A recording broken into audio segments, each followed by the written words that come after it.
issued on the 17th of September 2019 420 modified the 17th of September 2019 447. The United States readied its response Monday to the unprecedented attack on Saudi oil facilities as President Donald Trump said Iran was likely to blame, fanning new fears of conflict in the Gulf region.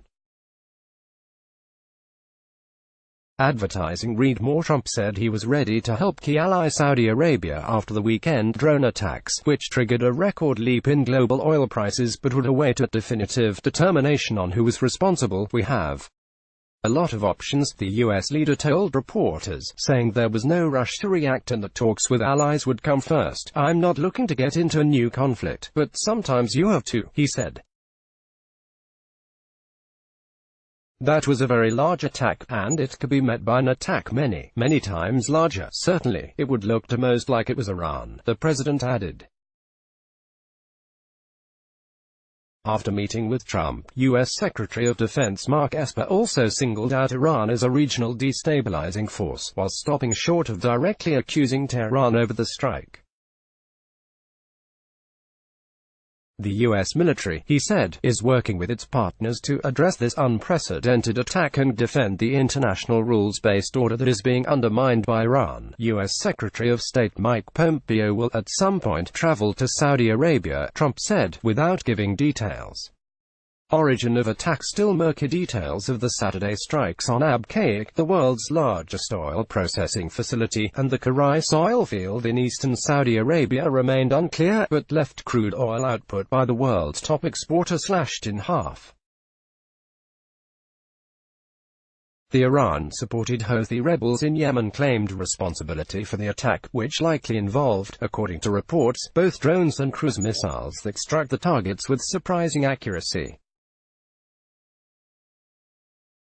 In Riyadh, officials said the attack involved Iranian weapons, but likewise fell short of directly accusing their regional archrival. The kingdom condemns this egregious crime, which threatens international peace and security, and affirms that the primary target of this attack are global energy supplies, as this attack is in line with the previous attacks against Saudi Aramco pumping stations using Iranian weapons, the Saudi Foreign Ministry said in a statement.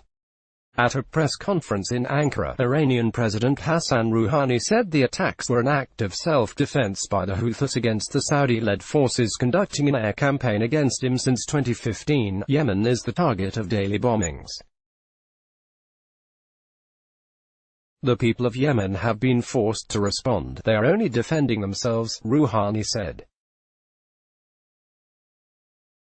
Calls for restraint after Trump's weekend statement that the U.S. was locked and loaded to respond. Russia and China both called Monday for restraint, amid worries the situation could escalate and put a large portion of the world's energy supplies at risk. "We oppose all actions that enlarge or intensify conflict," China's foreign ministry said, while the Kremlin urged all countries to avoid hasty steps or conclusions that could exacerbate the situation. Speaking in Baghdad, NATO Chief Jens Stoltenberg said he was extremely concerned about a risk of escalation, and called on all parties to prevent any such attacks occurring again, but he likewise condemned Iran for stoking violence across the Mideast. "Iran is supporting different terrorist groups and being responsible for destabilizing the whole region," he charged.